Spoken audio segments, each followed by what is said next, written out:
Arsenal 2, PSG nil in match day 2 of the UEFA Champions League group stage, and I'm absolutely buzzing after that victory, fam.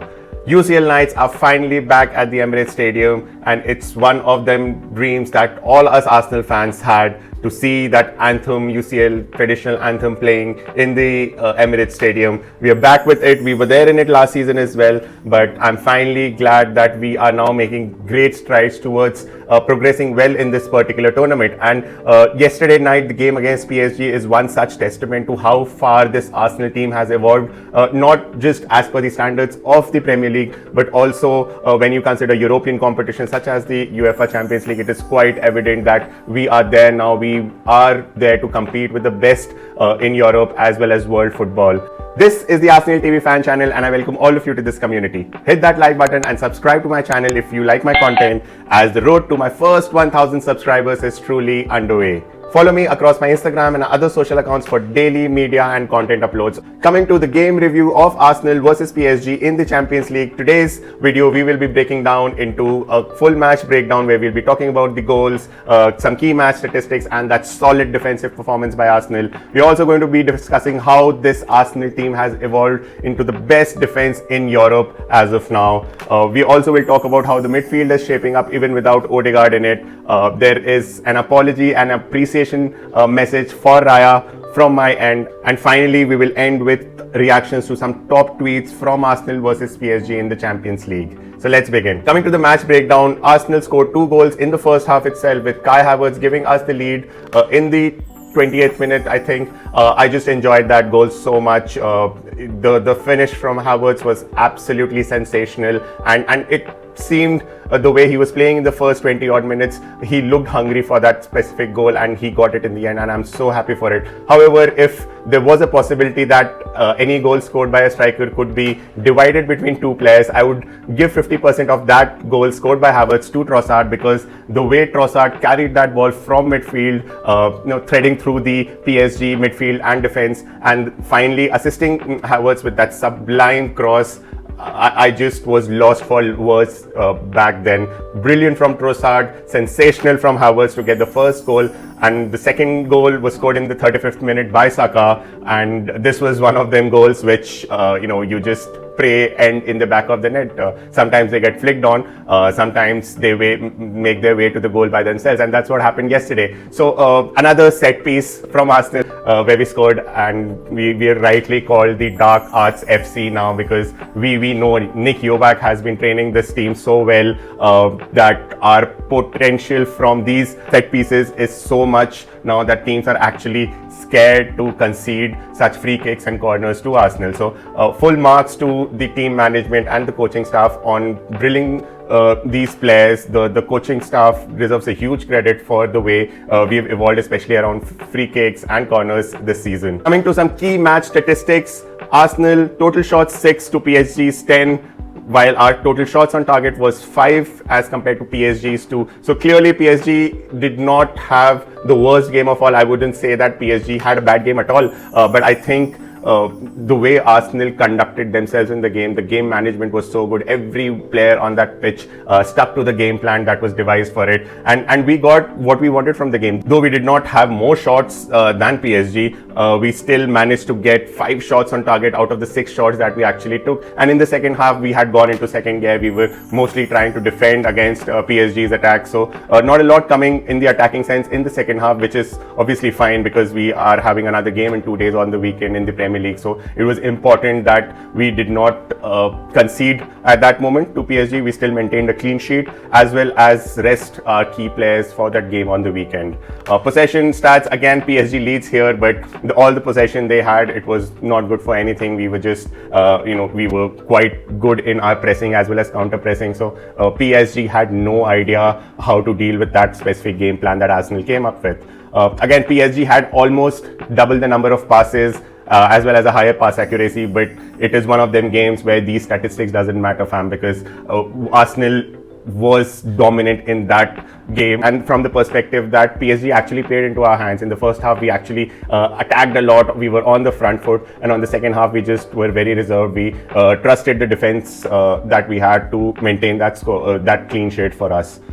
Coming to some defensive key statistics, Now, I want to specifically talk about that second half defensive performance, and this is something that is impressed about Arsenal this season specifically to me, that the composure that the team shows off the ball, it is so amazing that we are just very comfortable not having the possession with us and letting the opponent players, circle around our box and, pass it sideways here to there, and it just goes to show that we are as comfortable attacking as we are defending the ball, which is a very key trait, I think, for any team to be very successful. Most teams are very comfortable when they are in possession, when they are on the attack, they feel very comfortable. However, when the roles are reversed, when they have their backs against the wall, when they have to be defending their own post, they don't seem comfortable and they crumble most of the times. However, this Arsenal team has evolved so well that we are quite composed even when we are not in possession. And quite frankly, we have the best defense in Europe, which was quite evident from last night's performance. Saliba is a Rolls Royce of a defender. I've said it n number of times, but it doesn't get old. He is just such an amazing player. The way he put in those tackles yesterday, the speed that he has, he's just 23 years old right now, and I can't wait to see this guy do wonderful things for us. Big Gabby, Timber, Calafiori, all were on their game yesterday, did not let anything through the team. There were a couple of occasions where Hakimi had made some good runs and he was in posing some kind of danger to Arsenal, but after a couple of attempts, all that was shut from the Arsenal defense side, and I cannot but feel proud of this team right now. I think the midfield is also quite sorted for us, and it is quite surprising that even without Odegaard being out for 2-3 weeks almost now, we do not miss him in this team. I was so concerned when Odegaard had gotten injured, because I feel that a player of his pedigree is not existing in the Arsenal ranks right now, and it is very difficult to replace a person with that kind of talent and what he brings to Arsenal on that pitch. And I was quite skeptical of how we are going to attack with him. Obviously, our defense is still sorted, but Wes was very skeptical of how are we going to attack without Odegaard. But that was all put to rest in the last 2-3 games. We had 36 shots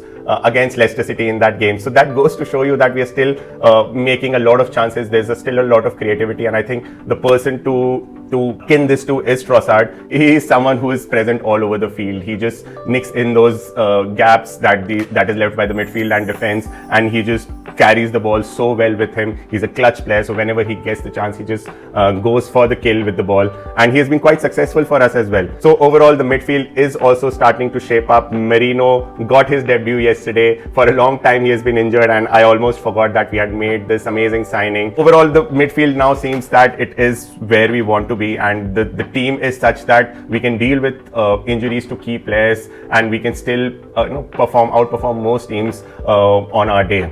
Now, the next player that I want to talk about is our goalkeeper, David Raya, who I owe a tremendous debt of gratitude as well as an apology. I am sorry, David Raya, that I doubted Mikel Arteta's decision to swap Raya for Ramsdale last season, even though Ramsdale had not done much wrong from his end. I thought Mikel Arteta has done a big mistake here by replacing Ramsdale, because Ramsdale was actually doing quite well for us. He was making tremendous saves. He was getting the crowd along with him. But since David Raya has taken over, he has been absolutely immense for Arsenal and a very key player as to why Arsenal has evolved in this way. I think David Raya has been immense for Arsenal and is literally the backbone to why this Arsenal team has evolved to these levels that we could not even imagine a couple of years back. Whether it is his shot stopping abilities, the way he commands his box, the acrobatics that he shows when he has to come and collect those long crosses, whether it is his distribution abilities, they are all so good, and they definitely make him right now one of the best goalkeepers, not just in the Premier League but in Europe as well. One thing that makes David Raya a better goalkeeper than Ramsdale is his composure of the ball when playing out from the back especially. Ramsdale was someone who used to fumble sometimes because while we were trying to play from the back, he used to get nervous sometimes. However, with Raya, we do not see that anymore. He's just so calm and composed with the ball on his feet. And sometimes when we are playing out from the back, he acts as the fifth defender to get that extra man advantage for Arsenal in the center of the pitch. So this is an apology to Raya as well as to Arteta, because I doubted that decision, but I stand corrected, and it's I'm actually very happy that I have to apologize for this, because the way the goalkeeper has transformed this team is just so good to see. Next, we are going to react to some top tweets from the Arsenal versus PSG game. Dave here says that was very impressive win for Arsenal. Arteta has done an amazing job to reach back into Arsenal's tradition to the early stages of Wenger, creating a physically dominant side who are technically great. Eduardo Hagen tweets the photo of the Arsenal backline defending a corner and captions it the Great Wall of the Arsenal. These tweets actually remind me while I was watching the game yesterday, and this was late into the second half. We were defending a corner against PSG, and I just saw that Arsenal defense line, and I saw William Saliba there, I saw Gabriel, I saw Calafiori, there was Kivior, there was Declan Rice, there was Merino, and there was Havertz. That is 7 to 8 strong, tall, monstrous players. And to be very honest, if I was Arsenal's rival these days, I would be absolutely scared of just that physicality that Arsenal carry in that defense and the midfield line. So it is just so amazing to see that Arteta has built these teams to be very physical, but at the same time, technically very good players. You talk about Declan Rice being technically very good. Merino, whatever we have seen of him from his Real Sociedad days, technically very good. William Saliba, so composed on the ball and such a great asset to this team. Monty here says Bukayo Saka just scored a free kick from here. That was a crazy angle, isn't it, guys? That is almost like that is just such a crazy angle, and we've seen in the past such goals go in. We've definitely seen such goals go in, but yeah, Donnarumma, the PSG goalkeeper, did not have a good game yesterday. That is something he ought to save, but I'm so glad that Saka is scoring in the Champions League again for us. I remember he started our Champions League campaign last year with a goal against Bayern Munich, and the whole Emirates Stadium had erupted. So full marks for the goal to Saka yesterday.